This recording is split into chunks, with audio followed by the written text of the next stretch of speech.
which I referenced in the last video. And part of reading the book requires a ritual of sorts. You have to read the book 3 times a day, like a specific chapter of the book, 3 times a day.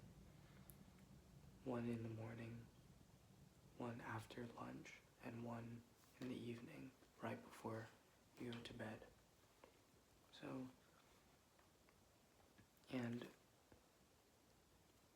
you have to read it out loud before you go to bed, essentially. It's a bit pretentious, but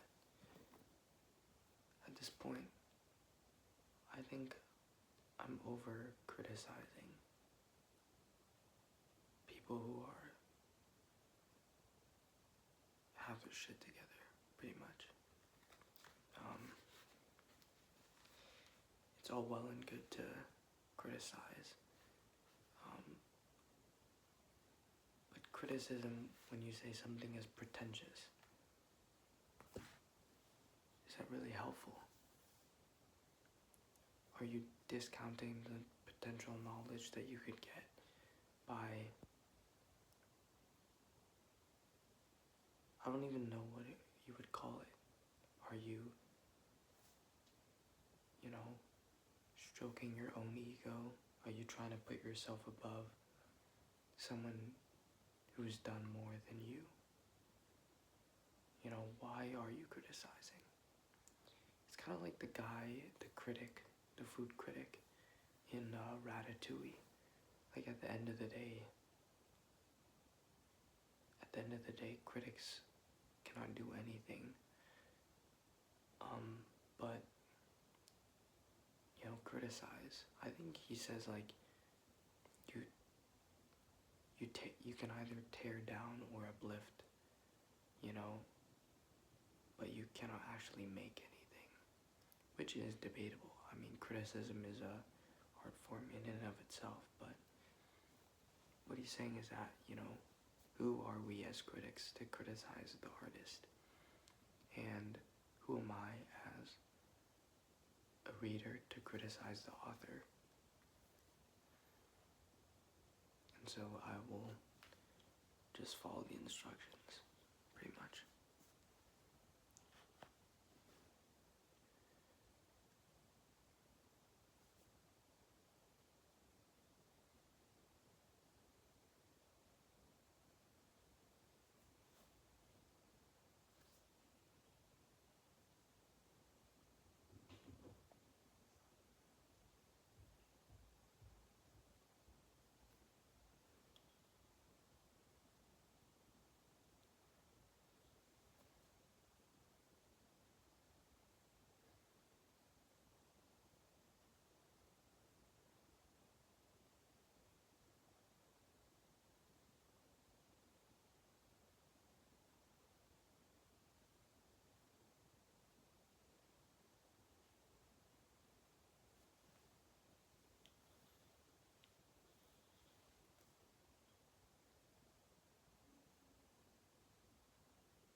I think it's a very important question to ask.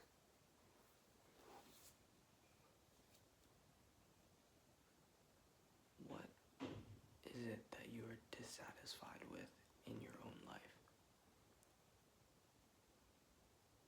Is it how you look? Is it your weight? Is it your body? Is it your mind? Is it the way you dress? Is it the furniture you have in your house? Is it the cleanliness of your room?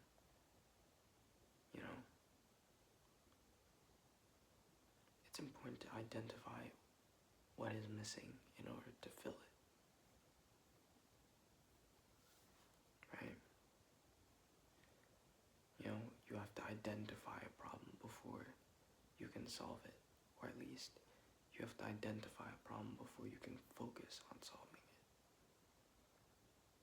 it intentionally.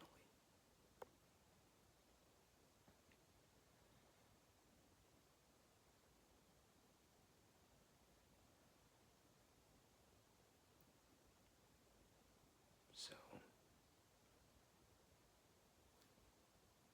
yeah. And the best time to plant a tree, my dad always says, is 20 years ago. And the second best time is now, which is, it's corny and, you know, it's corny, but honestly, it's true.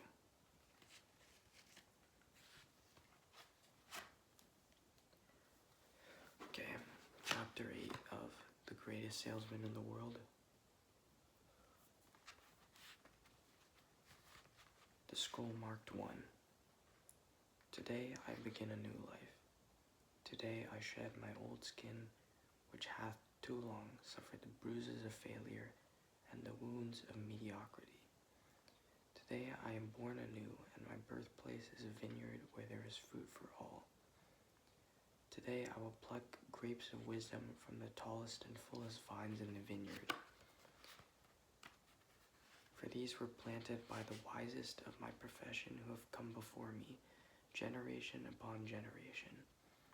Today I will savor the taste of grapes from these vines, and verily I will swallow the seed of success buried in each, and new life will sprout within me. The career I have chosen is laden with opportunity, yet it is fraught with heartbreak and despair, and the bodies of those who have failed, where they piled one atop another, would cast a shadow down upon all the pyramids of the earth. Yet I will not fail as the others, for in my hands I now hold the charts which will guide me through perilous waters, to shores which only yesterday seemed but a dream. Failure no longer will be my payment for struggle. Just as nature made no provision for my body to tolerate pain, neither has it made any provision for my life to suffer failure. Failure, like pain, is alien to my life. In the past, I accepted it as I accepted pain. Now I reject it, and I am prepared for wisdom and principles which will guide me out of the shadows into the sunlight of wealth, position, and happiness, far beyond my most extravagant dreams, until even the golden apples in the garden of Hesperides will seem no more than my just reward. Time teaches all things to him who lives forever, but I have not the luxury of eternity. Yet within my allotted time I must practice the art of patience, for nature acts never in haste. To create the olive, king of all trees, 100 years is required. An onion plant is old in 9 weeks. I have lived as an onion plant. It has not pleased me. Now I would become the greatest of olive trees, and in truth, the greatest of salesmen. And how will this be accomplished? For I have neither the knowledge nor the experience to achieve greatness, and already I have stumbled in ignorance and fallen into pools of self-pity. The answer is simple. I will commence my journey unencumbered with either the weight of unnecessary knowledge or the handicap of meaningless experience. Nature already has supplied me with knowledge and instinct far greater than any beast in the forest, and the value of experience is overrated, usually by old men who nod wisely and speak stupidly.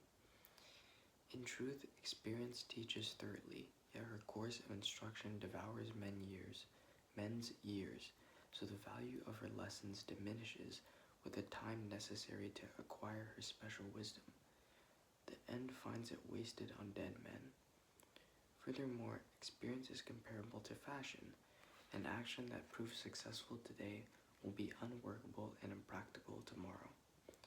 Only principles endure, and these I now possess, for the laws that will lead me to greatness are contained in the words of these scrolls. What they will teach me is more to prevent failure than to gain success, for what is success other than a state of mind? Which two among 1,000 wise men will define success in the same words? Yet failure is always described but one way. Failure is man's inability to reach his goals in life, whatever they may be. In truth, the only difference between those who have failed and those who have succeeded lies in the difference of their habits. Good habits are the key to all success. Bad habits are the unlocked door to failure.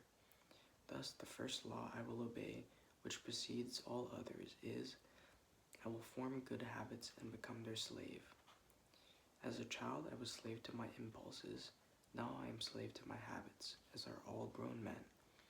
I've surrendered my free will to the years of accumulated habits, and the past deeds of my life have already marked out a path which threatens to imprison my future. My actions are ruled by appetite, passion, prejudice, greed, love, fear, environment, habit, and the worst of these tyrants is habit. Therefore, if I must be a slave to habit, let me be a slave to good habits. My bad habits must be destroyed and new furrows prepared for good seed. I will form good habits and become their slave. And how will I accomplish this difficult feat? Through these scrolls it will be done, for each scroll contains a principle which will drive a bad habit from my life and replace it with one which will bring me closer to success.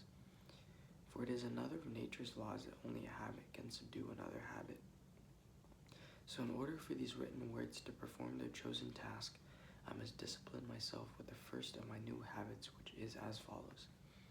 I will read each scroll for 30 days in this prescribed manner before I proceed to the next scroll. First, I will read the words in silence when I rise.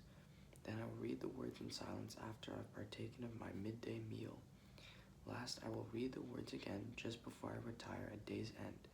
And most important, on this occasion, I will read the words aloud.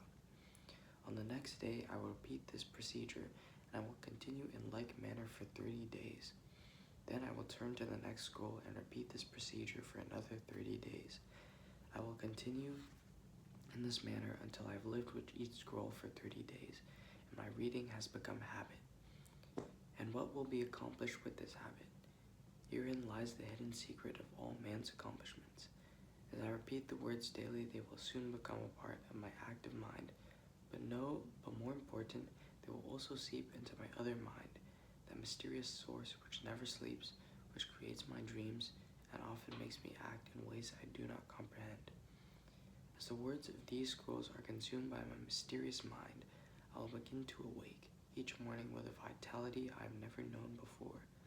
My vigor will increase, my enthusiasm will rise, my desire to meet the world will overcome every fear I once knew at sunrise, and I will be happier than I ever believed it possible to be in this world of strife and sorrow. Eventually, I will find myself reacting to all situations which confront me as I was commanded in the scrolls to react, and soon these actions and reactions will become easy to perform, for any act with practice becomes easy. Thus, a new and good habit is born, for when an act becomes easy through constant repetition, it becomes a pleasure to perform, and if it is a pleasure to perform, it is man's nature to perform it often. When I perform it often, it becomes a habit, and I become its slave, and since it is a good habit, this is my will. Today I begin a new life, and I make a solemn oath to myself that nothing will retard my life's new growth. I will lose not a day from these readings, for that day cannot be retrieved, nor can I substitute another for it. I will not break this habit of daily reading from these scrolls, and in truth the few moments spent each day on this new habit are but a small price to pay for the happiness and success that will be mine. As I read and reread the words in these scrolls to follow, never will I allow the brevity of each scroll nor the simplicity of its words to cause me to treat the scroll's message lightly. Thousands of grapes are pressed to fill one jar with wine, and the grape skin and pulp are tossed to the birds. So it is with these grapes of wisdom from the ages. Much has been filtered and tossed to the wind. Only the pure truth lies distilled in the words to come. I will drink as instructed and spill not a drop, and the seed of success I will swallow. Today my old skin has become as dust. I will walk tall among men, and they will know me not, For today, I am a new man with a new life.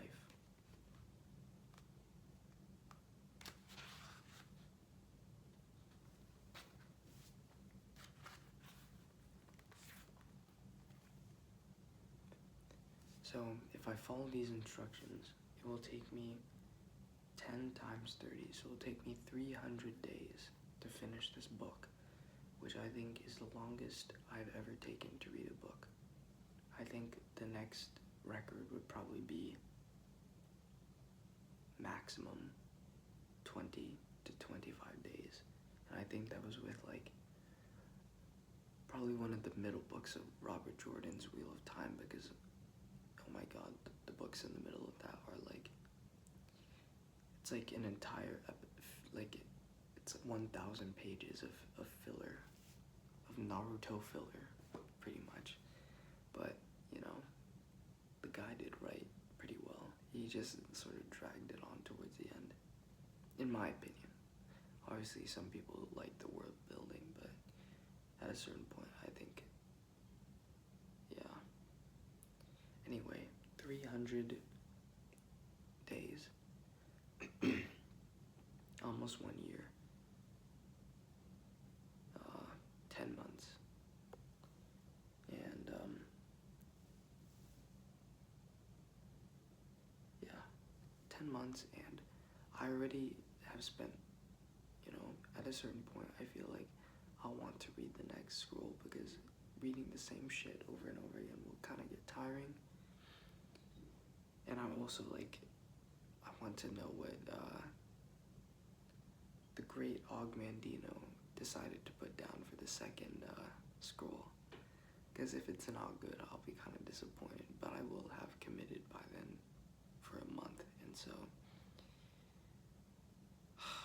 dude, I really hope this guy knows what he's talking about, because if I spend the next, imagine I get to month 5 and the 6th scroll is like absolute dog shit, and I'm just like, wow, this is just like Robert Jordan. You know, I've read 6 books, and I have I think 12, right? There's 12, and I have 6 more left, but I'm I have 2 invested. I spent $100 on this series. By God, I'm gonna finish it, you know? Oh. Anyway, that's it for me today.